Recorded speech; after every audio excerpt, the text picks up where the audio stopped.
É engraçado que eu faço um paralelo quando você fala nisso, eu tenho o mesmo, um sentimento muito parecido com uma atividade que eu tenho feito muito recentemente. Eu estava fazendo e agora eu tive o prazer de fazer esse fim de semana, que eu não tinha feito na Nova Zelândia, ainda, que é mergulhar.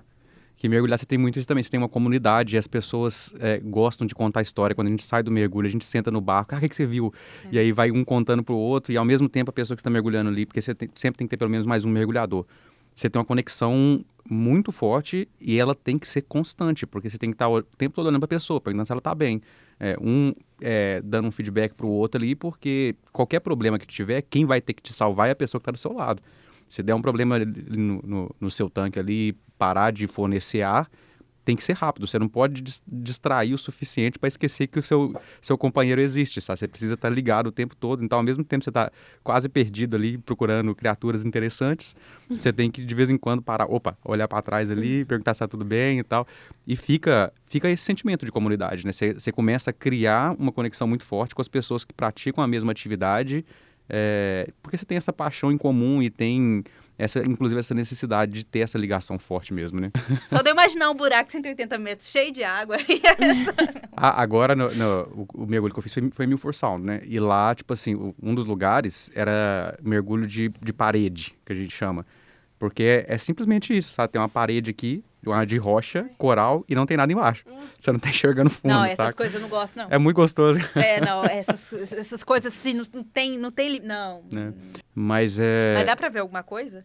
dá pra ver tudo, sim. Assim, aqui é interessante porque aqui em Milford Sound chove muito. E é um lugar muito fechado, é uns paredões de montanha, né? São montanhas e montanhas. E aí a chuva, não só a chuva, mas a água de degelo também, né? Ela tá sempre arrastando coisas da montanha pro mar. E aí forma meio com uma camada de água, misturando água doce com água salgada, e com esses restos de montanha, né? Das coisas que vai arrastando ali, os nutrientes e tal, poeira, terra, qualquer coisa. E aí forma, tipo assim, os 3 primeiros metros a visibilidade é horrível. Horrível, horrível, horrível. Porque Turva pra caramba. é muito turvo. E é muito interessante que quando você passa do 3º metro ali, a hora que acaba essa linha, de repente você começa a enxergar tudo. Sabe assim, muda de uma hora para outra.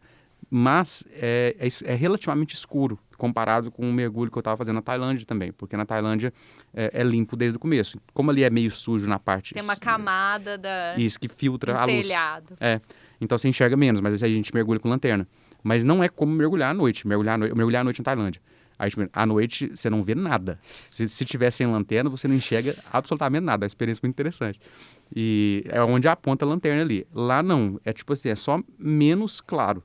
Mas eu dei a sorte de pegar uma visibilidade maravilhosa. Tava com visibilidade de 12 metros. Sabe? Então você tava enxergando muita coisa. Vi muita coisa interessante. Foi um mergulho muito bom, assim. Eu tava com medo de ficar frustrado, decepcionado, porque eu tava com a expectativa muito alta, né, velho? Tipo, porra, finalmente, depois de um ano sem mergulho e tal, eu vou mergulhar de novo e tal. E assim, foi muito bom. Foi Mas muito dá pra bom. ver bicho também? Muito bicho. Muito.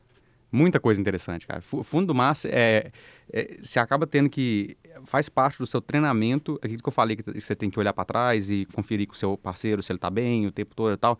Faz parte do seu treinamento, de tempos em tempos você meio que se dá um tapa na cara, metaforicamente falando, porque você fica tão distraído, velho. Você olha uma coisa, tem uma coisa incrivelmente interessante, você começa a olhar pra ela, você fica olhando. Eu lembro que nos primeiros mergulhos, aí de repente eu tava aqui, eu olhava pra trás, o instrutor tava lá sinalizando pra mim, eu tava longe, assim, sabe?